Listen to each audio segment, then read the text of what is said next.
Hey everyone, welcome to another episode of What You Wearing. Today we're going to be talking about Urwerk, the brand that has released daring and unparalleled designs consistently over the past 25 years. Before we start, Herbert, what does Urwerk mean to you? So Urwerk to me really is one of the modern innovators of time telling with alternative methods and also crazy case designs. So with the release of the UR 101 and 102 to launch the brand, in those models, you still see the conventional round case that looks like a watch, incorporating their signature wandering hours complication. But I think the model that really put Urwerk on the map is the UR 103, which we have one here today. So when the UR 103 was first released, the time-telling window was a bit smaller and only showing at the bottom. But with the next iteration released in 2005, and that's when they started pulling back the time-telling window and revealing the wandering hours mechanism underneath it. And I think this design is just really cool. And what I really like about it is also that with this case design, it manages to look contemporary and classic at the same time. You know, it looks a bit like a spaceship, but it also has Art Deco design elements of it with the vertical striping engraved on the top of the case. That's what I really like about it. And this watch manages to look futuristic even though it was released 17 years ago. And you see that consistently through all Urwerk's timepieces. With the success of the 103 series, the brand decided to work on the 2 series, and a few years later, in 2008, they decided to release this 202. Today we have this iteration here in white gold. So the brand decided to then take the rotating hours to the next step, which was to not only revolve them on a 2D plane, but also add an extra axis and then started rotating these hours in a 3D manner. What I really like about this piece as well is this telescopic hand. So the hand actually extends and shortens to meet the minute track exactly where it is. Another feature that I love about this watch is on the back. This is the first watch that regulates the rotor with fluid dynamics. You can actually open up the holes here.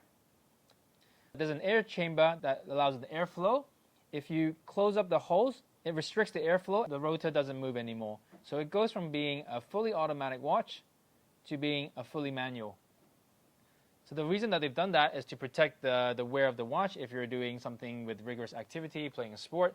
But if you're sitting at the desk and you need the full winding, you can go full automatic.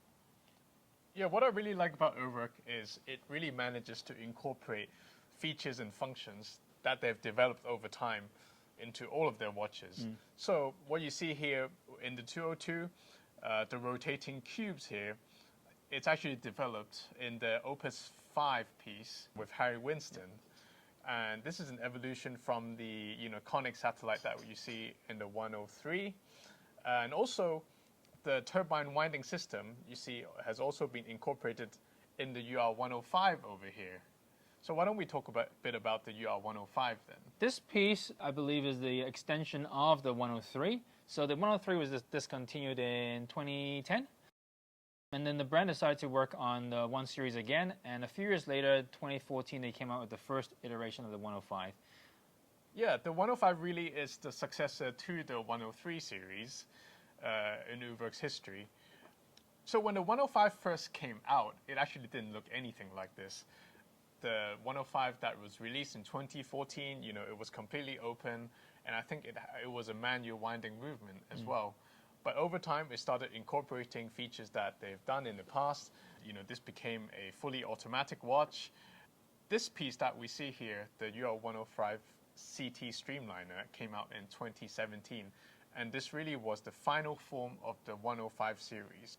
So this one has the top cover that could be opened with the push of a button, revealing the wandering hours mechanism underneath it. What I really like about this piece is that you can really see the design elements that come from the pieces that come before it. So you have the regulating rotor system from the 202. You also have the stripes and the sort of the case shape you can see inspired from the 103. But at the same time, it's got something novel, which is this shield cover that you can open on the push of a button.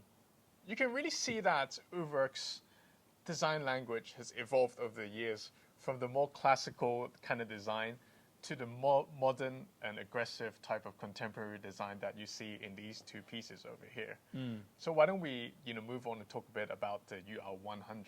So this piece came out in 2019, and this was the brand's approach to releasing a watch that was more accessible. So it was the most accessible Urwerk piece at the time. And the inspiration behind this watch was really just if they were to redo their first 101s, but with the knowledge that they had learned over all the years. So they came out with this 100. So it still had the same rotating hours from the 103. They've redone the case, but what I really like about this piece is from the side profile, it actually looks like a UFO. Just from the dimensions that you see, it's actually a 14 millimeters thick, but with the way the case is designed, the middle part of it is really thin, so it actually wears really well on the wrist. Yeah, I think the UR100 is really the piece for me that thrusted Urwerk into the mainstream. It allowed a lot of people to experience the brand. Maybe people who were previously a bit afraid of the case dimensions that you mentioned. The UR100 really is very wearable for most people. Even though this is still a in production model, Urwerk has continuously experimented with different case materials over time. So last year we saw the release of the UR100 full titanium jacket with a titanium bracelet on it. And recently we've also seen the carbon model with this rubber strap that has been incorporated into it. And I think this really takes the wearability to another level. I've definitely found this to be very versatile and more wearable with the rubber strap, and it's one of my most worn watches.